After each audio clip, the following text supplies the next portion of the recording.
unassisted his first time up tonight. He hits that one high and deep. Reggie Jackson struck out 2,600 times in his career, the most in the history of baseball. But you don't hear about the strikeouts. People remember the home runs. Thomas Edison conducted 1,000 failed experiments. Did you know that? I didn't know that. Because the 1,001st was the light bulb. Every failed experiment is one step closer to success. You've got to take risks, and I'm sure you've probably heard that before. So I had to be here. I had to come. Even though I was afraid I might make a fool of myself. In fact, if you really want to know the truth, I had to come exactly because I might make a fool of myself. Now, fear is going to be a player in your life, but you get to decide how much. You can spend your whole life imagining ghosts, worrying about the pathway to the future, but all there will ever be is what's happening here. So many of us choose our path out of fear disguised as practicality. What we really want seems impossibly out of reach and ridiculous to expect, so we never dare to ask the universe for it. I'm saying, I'm the proof that you can ask the universe for it. Before you say I want to be famous, that's fine, table that, scoot that over. For what? What do you want to do really well? There's, the old word, 15 minutes of fame. There are fads that come in and out all the time. They're very seasonal. We could do heat seek and chase them, and we do all the time. I got nothing against that. But understand that that may not be lasting. And when you are going to do something that you think, oh, this is going to get me more likes or give me some fame, just check in with yourself and go, well, if that goes out of fashion, or if in 10 years, as far as you can project, 20 years, 30 years, 40 years, am I going to still feel like I will stand by that? Just measure yourself. Give yourself a little projection before you go. Because we can do stuff right now to get famous that we will absolutely regret tomorrow.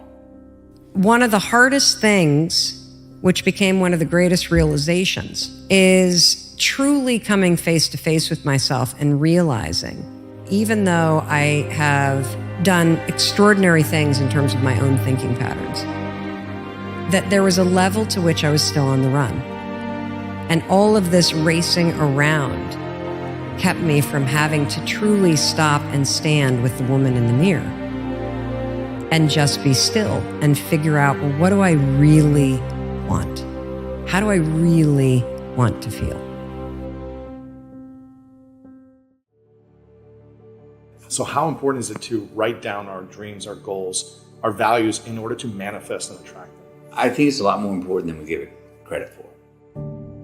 And that's what I think is actually really important, because you did create a contract with self. Right. You signed the goals at the bottom. You have 10 goals in life, 9, 1, 92. And at the bottom you signed it.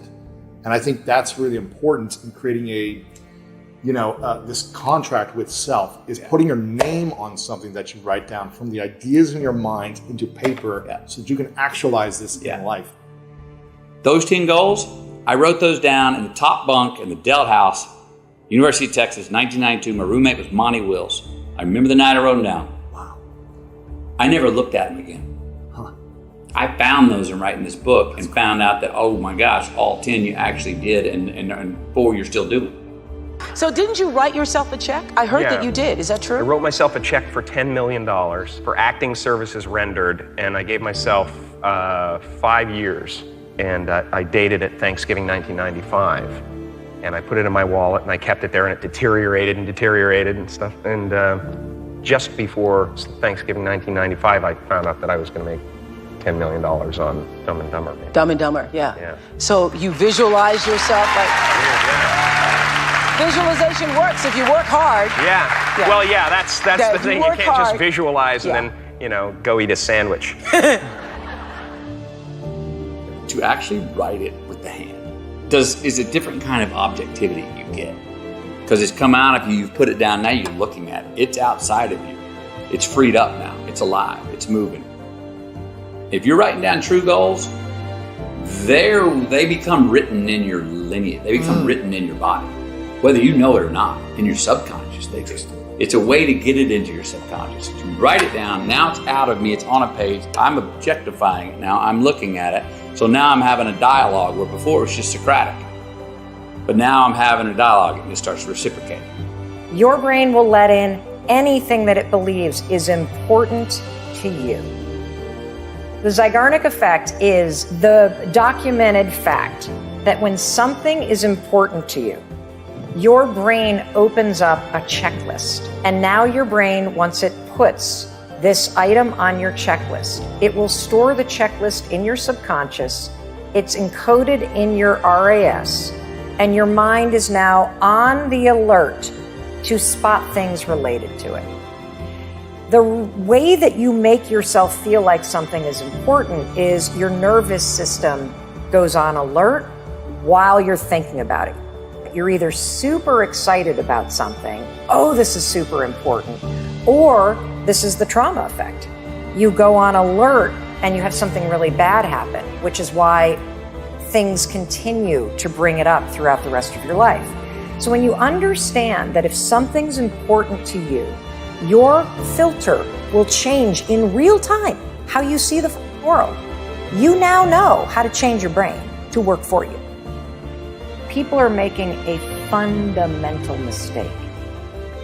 You are withholding the very support, empowerment, and celebration that you need to change and to do the hard work and to face the things that you're scared of. And that's why you're not changing. In a moment when you feel alone, you can give yourself the boost, the support, the empowerment that you need to keep going. Like many of you, I was concerned about going out into the world and doing something bigger than myself. The imagination is always manufacturing scenarios, both good and bad, and the ego tries to keep you trapped in the multiplex of the mind. And if you listen to it, there will always be someone who's doing better than you. No matter what you gain, ego will not let you rest. It will tell you that you cannot stop until you've left an indelible mark on the earth, until you've achieved immortality. How tricky is this ego that it would tempt us with the promise of something we already possess? Nelson Mandela said, "There is no passion to be found playing small and settling for a life that's less than the one you're capable of living."